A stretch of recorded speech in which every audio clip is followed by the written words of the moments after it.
విరాట్ చంద్రకళని తీసుకొని వాళ్ళ ఇంటికి వస్తాడు. అది చూసి జగదీశ్వరి అయితే ఏంటి మళ్ళీ తినని తీసుకుని వచ్చావని చెప్పి సీరియస్గా అడుగుతూ ఉంటుంది. దాంతో అక్కడ ఉన్న చంద్రకళ లేదు అత్తయ్య, ఇప్పుడు మన 2 కుటుంబాలు ఒక్కటవ్వబోతున్నాయి అని చెప్పి అంటుంది. అది విని అక్కడ ఉన్న జగదీశ్వరి అయితే ఏంటి ఏమంటున్నారు అని చెప్పి అంటూ ఉంటుంది. దాంతో అక్కడ ఉన్న విరాట్ ఎలా అంటూ ఉంటాడు, చెప్పాను కదమ్మా వరద రోజులు మామయ్య మారుతాడని, మామయ్య మారాడమ్మా, మళ్ళీ మన 2 కుటుంబాలు ఒక్కటవ్వబోతున్నాయి అని అంటూ ఉంటాడు. అది వినగానే జగదీశ్వరి అయితే ఒక్కసారిగా షాక్ అయ్యి అలా ఉండిపోతుంది.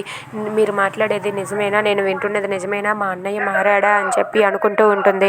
ఇంతలో అక్కడ ఉన్న చంద్రకళ ఇలా అంటూ ఉంటుంది, అవును అత్తయ్య, పెదనాన్న బావకి నాకు పెళ్లి చేయాలని నిశ్చయించాడు, మా ఇద్దరికి పెళ్లి చేస్తానన్న మాట ఇచ్చాడు అత్తయ్య అని చెప్పి అంటుంది. అది వినగానే జగదీశ్వరి అయితే చాలా సంతోషిస్తూ ఉంటుంది. ఇక ఇదంతా చూసి అక్కడ ఉన్న విరాట్ చాలా సంతోషిస్తాడు. అమ్మ నీ ముఖంలో ఈ ఆనందమే కదా చూడాలనుకున్నానని చెప్పి అంటూ ఉంటాడు. ఇక జగదీశ్వరి అయితే వాళ్ళ అన్నయ్య మారాడని తెలిసి చాలా సంతోషిస్తూ ఉంటుంది. ఇక వాళ్ళ అమ్మ ఆనందంగా ఉందని విరాట్ కూడా సంతోషిస్తాడు. If you like this video please subscribe our channel.